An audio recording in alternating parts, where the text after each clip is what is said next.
জান্নাতের বাড়ি হবে কেমন যদি কল্পনা করতে বসেন, ওই সিঙ্গাপুর আর মালয়েশিয়া, সুইজারল্যান্ড, আমেরিকা, ইউরোপ, ওদের ঘরবাড়ি কল্পনায় আসবে, যেগুলো কল্পনায় আসবে একটা জান্নাতের বাড়ি না। হুর বলে কারে, আরে সারা জীবন বসে যদি কল্পনা করতে চান, দুনিয়ার কোনো বেডিরেই কল্পনা করতে পারবেন, জান্নাতের হুর জিন্দগিতেও কল্পনায় আসবে না। হলে আমি শুধু একটা উদাহরণ দেই, মরণ পর্যন্ত কল্পনা কইরা বুঝতে পারলে আমারে বুঝাইয়া দিয়েন। এই হাদিস আপনারা সকলে শুনেছেন, জান্নাতের হুরদের সৌন্দর্য প্রসঙ্গে, তাদেরকে আল্লাহ এত সুন্দরী বানাবেন, 70 ধাপ কাপড় পরবে গায়ের উপরে, 70 ধাপ কাপড় অতিক্রম করে, গায়ের চামড়া অতিক্রম করে, গায়ের রক্ত অতিক্রম করে, গায়ের রগ রেশা অতিক্রম করে, গায়ের গোস্ত অতিক্রম করে, গায়ের হাড্ডি অতিক্রম করে। হাড্ডির ভিতরে যে মগজ আছে, ওই যে সকালবেলা নেহারি খান, হাড্ডির ভিতর থেকে যেটা বের হয় চেটে চেটে মজা করে খান, তো হাড্ডির ভিতরে যে মগজগুলো আছে এগুলো পর্যন্ত এত উপর থেকে দেখা যাবে। এটাকে আল্লাহ তাআলা তাদের সৌন্দর্যের একটা নমুনা হিসাবে আমাদের সামনে উপস্থাপন করেছেন। এবার চিরকাল কল্পনা কইরা আমারে বুঝাইয়া দিয়েন তো, একজন দুনিয়ার মানুষের যদি শরীরের সব কিছু দেখা যায়, একেবারে হাড্ডির মধ্যে কি নরে কি থাকে এইটাও যদি দেখা যায়, এইটারে আবার সুন্দর বলে কেমনে? দুনিয়ায় একটা মানুষের যদি চামড়াগুলো ছুঁইলা, রাতের বেলা রাত 3টার সময় যখন রাস্তা দিয়ে একা একা হাঁটেন, আপনার সামনে যদি এনে খাড়া কইরা দেওয়া যায়, কাপড় থাকবে না নিচের কাপড় গরম হয়ে যাবে? কি গরম হবে না? যত বড় সুন্দরী হোক, বিশ্ব সুন্দরীও যদি হয়, আরে সুন্দরী তো চামড়ার উপরে না সুন্দর, চামড়ার ভেতরে আর কিসের সৌন্দর্য? খালি চামড়াটা সরাইয়া দেন, বিশ্ব সুন্দরীও যেমন, বিশ্ব কুৎসিত দেখতে দেন। কে দেখলে ভয় লাগবে না মজা লাগবে? যারা কোনো নারীর প্রেমে হাবুডুবু খায়, সেই নারী যদি মরে পচে গলে একেবারে পোকামাকড়ের খাদ্যে পরিণত হয়, তখন পারবে তাকে ভালোবাসতে, তখন পারবে তার সঙ্গে সংসার করতে, তখন পারবে রাতের বেলা গিয়ে তার কবরের পাশে রাত কাটাতে। সব ভালোবাসা হাওয়া হয়ে যাবে। রাতের বেলা কবরের পাশ দিয়ে হাঁটতে গেলেও ভয় পাবে, না জানে কোনো পেতনি এসে ধরে ফেলে। তাহলে সব ভালোবাসা তো চামড়ার উপরে, ভিতরের জিনিস দেখলে তো ভয় লাগে। বাস্তবতাই এমন। কঙ্কাল দেখেন, কঙ্কাল দেখলে অনেকে ভয় পায় না? ভয় পায় না? আর রাস্তাঘাটে যখন মানুষ অ্যাক্সিডেন্ট করে মারা যায়, ভেতরের জিনিসগুলো বাইরে বের হয়ে আসে, দেখলে কি মজা লাগে না ভয় লাগে?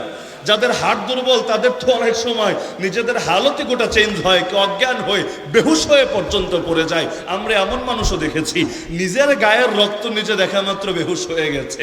এমনি কত বড় বড় কথা, কিন্তু এইটা দেখে এক মুহূর্ত পারে না সহ্য করতে।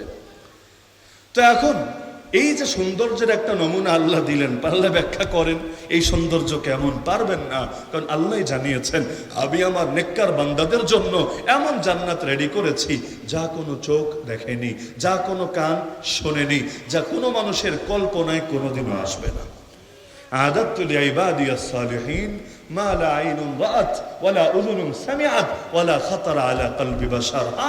এখন আবার এটা ভাইবেন না, এমন সুন্দর জিনিস সেটা কি আমাদের পক্ষে নেওয়া সম্ভব, দেখা সম্ভব, বোঝা সম্ভব, মজা নেওয়া সম্ভব? আর সম্ভব যে, এটার প্রমাণ তো আপনার আব্বাই দেখিয়ে দিয়েছে। আপনার আব্বা আগে দুনিয়াতে এসেছেন, আগে জান্নাতে থেকেছে। আমাদের সকলের আব্বার নাম কি? প্রথম আব্বার নাম কি? নাকি মহামান্য বান্দর মহোদয়? আছেন নাকি আকীদার কোনো লোক এখানে? ডারউইনের প্রেতাত্মা নাই তো? আমাদের সকলের আব্বার নাম কি? আদম আলা নবীনা আলাইহিস সালাম। তার মানে আমরা সকলে নবীর সন্তান। সুবহানাল্লাহ বলবেন না? আমিও নবীর সন্তান, আপনিও নবীর সন্তান, আমরা প্রত্যেকে নবীর সন্তান। আরে কথাটা শুনলেই তো আলাদা ভালো লাগে, ভেতরে আলাদা আবেগ কাজ করে। নবীর সন্তান, আরে লোকে তো বাপের আদর্শই মেনে মেনে চলার চেষ্টা করে, বাপের আদর্শই সমাজে প্রতিষ্ঠিত করার চেষ্টা করে। এমনকি বাপ মরে গেল তারে বলে না, প্রয়োজনে টাকা থাকলে, ক্ষমতা থাকলে তার মূর্তি দিয়েও গোটা দেশকে সয়লাভ করে ছাড়ে। তো যখন কল্পনা করব আমাদের বাবা একজন নবী, আমাদের বাবা আল্লাহর পক্ষ থেকে প্রেরিত খলিফা, তখন তো আমাদের ভেতরে আলাদা চেতনা কাজ করবে। বাপ যখন নবী, আমার পথ তখন হবে নবীর পথ। বাপ যখন আল্লাহর খলিফা, আমার পথ তখন হবে খলিফার পথ। আমি ইবলিসের পথে চলবো না, শয়তানের পথে চলবো না, যুগের ফেরাউন, হামান, নমরুদ আর ইয়াজিদদের পথে চলবো না। আমি তো নবী আর রাসূলের দেখানো পথে চলবো। এই পথই আমার পথ, এই পথই আমার বাপের পথ। বাপের পথ যেটা, সেটাই সুসন্তানের পথ। আমরা সুসন্তান হয়ে বাঁচতে চাই, কুসন্তান হতে চাই না। তুই বলছিলাম ধর্মান্ধ আর ধর্মচক্ষুষ্মান সম্পর্কে, আমাদেরকে গালি দেয় ধর্মান্ধ। গালি খাওয়ার মতো ধৈর্য আলহামদুলিল্লাহ আমাদের আছে। ব্যক্তিগতভাবে আপনারা একমত হন না হন, আমি নিজের ব্যাপারে সাক্ষ্য দিতে পারি আলহামদুলিল্লাহ গালি খাওয়ার মতো পর্যাপ্ত ধৈর্য আমার আছে। যখন চিন্তা করি আমার নবী তার যুগে সম্ভব ছিল এমন একটা গালিও তারে দিতে বাদ দেয় নাই, সব নিকৃষ্ট নিকৃষ্ট গালি আমার নবীরে দিয়েছে, তারপর আমার নবী হাল ছাড়েন নাই, আমার নবী বাতিলের সঙ্গে আপোষ করেন নাই, আমার নবী আল্লাহর জমিন আল্লাহর দ্বীনের মিশন বন্ধ করেন নাই। তখন ভেতরে আলাদা আবেগ কাজ করে, আরে আমি তো সেই নবীরই আদনা উম্মতি, আমি তো সেই নবীরই ছোট্ট খাট্ট একজন ওয়ারিস, তো যদি আমার নবী পারেন দ্বীনের জন্য গালি খাইতে, আমি কোথায় আর নবী কোথায়? সর্বযুগের সর্বশ্রেষ্ঠ মহামানব হয়েও তিনি যদি গালি হজম করতে পারেন, ইনশাআল্লাহ সুম্মা ইনশাআল্লাহ আমরাও পারব। নবী নিজের ব্যাপারে বলেছেন, উযীতু ফিল্লাহি মা লাম ইউযা আহাদ, আল্লাহর পথে আমাকে এত বেশি কষ্ট দেওয়া হয়েছে যত বেশি কষ্ট কোনো দিনও কোনো মানুষকে দেওয়া হয়নি। ওয়ালাকাদ উখিফতু ফিল্লাহি মা লাম ইউখাফ আহাদ, আল্লাহর পথে আমাকে এত বেশি ভয় ভীতি দেখানো হয়েছে যত বেশি ভয় ভীতি কোনোদিনও কোনো মানুষকে দেওয়া হয় নাই।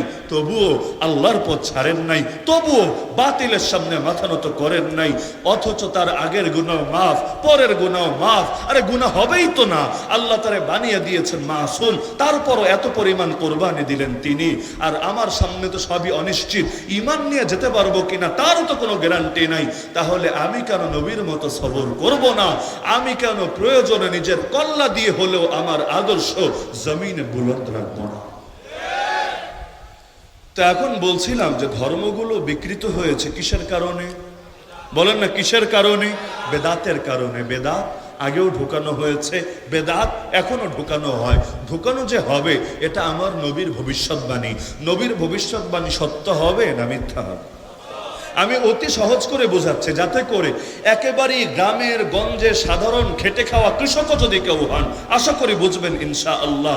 এখানে কোনো ফিকি মারপ্যাচ, এখানে কোনো মান্তিকি তর্কের, কোনো যুক্তি তর্কের কট্টর বা পেচিদা কোনো বিষয় আমি আনবো না, একেবারেই সাদামাঠা করে। কিন্তু বিষয়টা আপনারে গভীরভাবে বুঝতে হবে, আর বোঝার পরে এইটার আলোকে কি করণীয় তাও আমারে বলে যেতে হবে।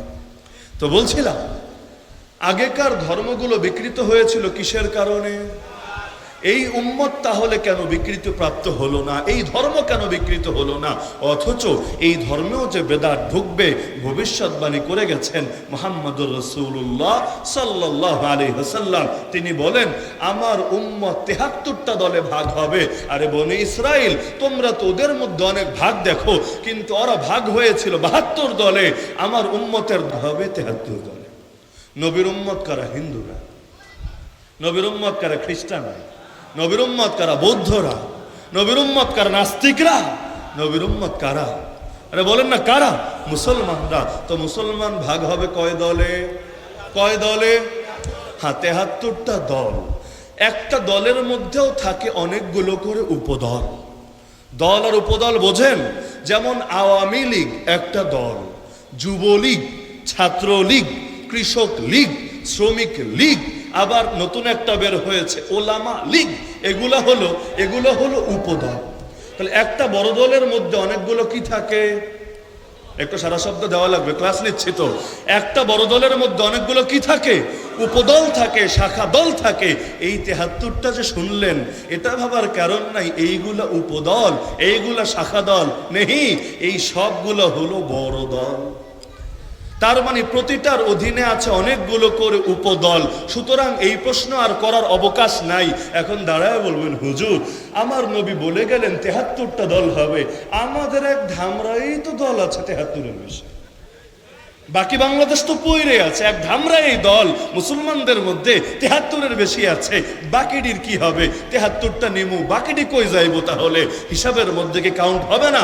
জবাব আমি অগ্রিমে দিয়ে দিলাম যে ৭২টা জাহান্নামী আর একটা জান্নাতি, এই মোট ৭৩টা দল হলো বড় দল। আর বড় দলের মধ্যে উপদল আর শাখা দল যে কত হতে পারে একজনই জানেন। কে তিনি? আল্লাহ জানান নাই। সুতরাং এটা শত শত হতে পারে, হাজার হাজারও হতে পারে, কিন্তু রসুনের উপরে যদি অনেকটিও থাকে সবগুলার গোড়া।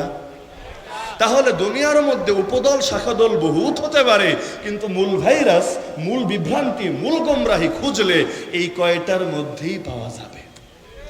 ওই যে আগে বললাম না, বৃক্ষ তোমার নাম কি?